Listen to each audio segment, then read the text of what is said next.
ক্যালেন্ডারের পাতায় এখনো মাঘ মাস থাকলেও শীতের দাপট অনেকটাই কমে গেছে।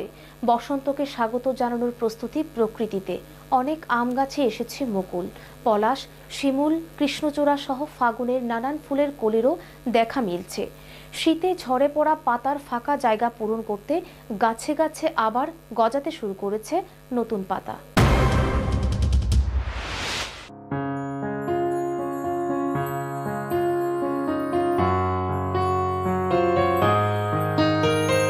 বাতাসে বহিছে প্রেম, নয়নে লাগিল নেশা, কারাজে ডাকিল পিছে বসন্ত এসে গেছে। মধুর অমৃত বাণী বেলা গেল সহজেই, মরমে উঠিল বাজি, বসন্ত এসে গেছে। থাক তবু ভুবনের ধুলি মাখা চরণে, মাথা নত করে রব। বসন্ত এসে গেছে, বসন্ত এসে গেছে। ক্যালেন্ডারের পাতায় এখনো মাঘ মাস। কদিন আগেও শীতের দাপটে জুবুথুবু ছিল সারা রাজ্য।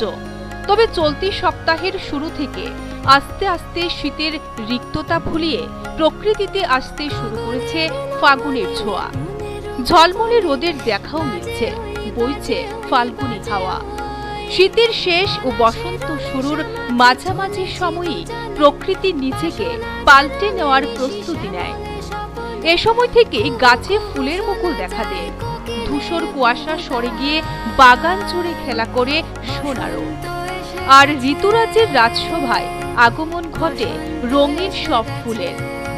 আর মাত্র দিন কয়েক বাদেই প্রকৃতি পাবে বসন্তের ছোঁয়া। দীর্ঘ প্রতীক্ষার পর সবাই সাদরে বরণ করবে ঋতুরাজ বসন্তকে। সেই খুশিতে গাছের শাখে শাখে ফুটছে হরেক রকম ফুল। রাজধানীর বিভিন্ন স্কুল, কলেজ, অফিস, আদালতের সামনে শোভা পাচ্ছে গাঁদা, ডালিয়া, চন্দ্রমল্লিকা, নানান ফুল। অনেক আম গাছই এসেছে মুকুল। পলাশ, শিমুল, কৃষ্ণচূড়া সহ ফাগুনের নানান ফুলের কলিরও দেখা মিলছে।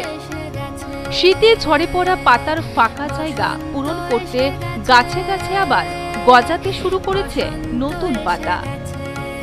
গত সপ্তাহের শেষ থেকে আবহাওয়ার উন্নতি হতে শুরু করেছে। এই সপ্তাহে তা আরো দ্রুতলয়ে হচ্ছে। সপ্তাহের ব্যবধানে তাপমাত্রা বেড়েছে 3 থেকে 4 ডিগ্রি সেলসিয়াস। সামনে যা আরো বাড়বে। সাধারণত মাঘের শেষ দিকে শীতের তীব্রতা কমলেও রেশটা থেকে যায়। তবে এবার তা আরো তাড়াতাড়ি উন্নতি ঘটছে। এদিকে সপ্তাহখানেক আগেও শহরের বিভিন্ন স্থানে শীতবস্ত্রের দোকানগুলো সরগরম থাকলেও এখন তা নেই। রাস্তার পাশে গরম কাপড় নিয়ে হকারদের হাঁক ডাকও কমে গেছে। তবে শহরে শীতের তীব্রতা কিছুটা কমলেও গ্রামে এখনো বেশ শীত অনুভব হচ্ছে।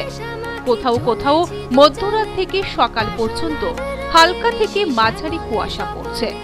ক্যামেরায় সুমন গণের সাথে জয় সাহা, রিপোর্ট, নিউজ ভ্যানগার্ড।